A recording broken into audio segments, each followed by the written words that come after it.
ನನ್ನ ಪರಮಾತ್ಮ ಶ್ರೀ ದಾನೇಶ್ವರರು ನನ್ನ ಮುಂದೆ ಒಂದು ದಿನ ನನ್ನ ಅಂತ್ಯಕಾಲದಲ್ಲಿ ನನಗೆ ಒಂದು ತಂಗಳ ತುಕಡಿ ಕೂಡ ಸಿಗುವುದಿಲ್ಲ, ನನ್ನ ಅಂತ್ಯವನ್ನು ನೀನು ನೋಡುತ್ತೀಯ ಎಂದು ಹೇಳಿದರು. ಆಗ ನಾನು, ಹೆಂಡಿರು, ಮಕ್ಕಳು, ಕೋಟ್ಯಾಂತರ ಭಕ್ತರಿರುವಾಗ ನಿಮಗೆ ಅಂಥ ಪರಿಸ್ಥಿತಿ ಹೇಗೆ ಬರುತ್ತದೆ ಎಂದೆ. ಮುಂದೆ ನೋಡಿರಿಯಂತೆ ಅಂದಿದ್ದರು.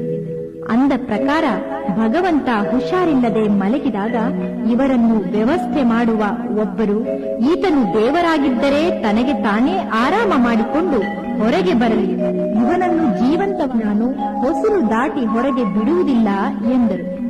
ಇನ್ನೊಬ್ಬರು, ಇವನು ಮಾಡಿದ ಪಾಪ ಒಂದೋ ಎರಡೋ, ಇವನಿಗೆ ಈಗ ಶುರುವಾಗಿದೆ, ಇನ್ನು ಏನೇನಾಗುವುದೋ ನೋಡುತ್ತಾ ಹೋಗು ಎಂದರು. ಅವತಾರಿಕ ಹೇಳಿದ ಮಾತು ಹೇಗೆ ಸುಳ್ಳಾದೀತು? ಕಡೆ ಕಾಲಕ್ಕ ತುತ್ತು ಅನ್ನಕ್ಕ ಗತಿ ಇಲ್ಲದಂತಾಗಿ ಭಗವಂತ ಪಟ್ಟ ಕಷ್ಟವೇ ಇದರಲ್ಲಿ ಇರುವುದು. ಇದು ಸತ್ಯವಾದದ್ದು.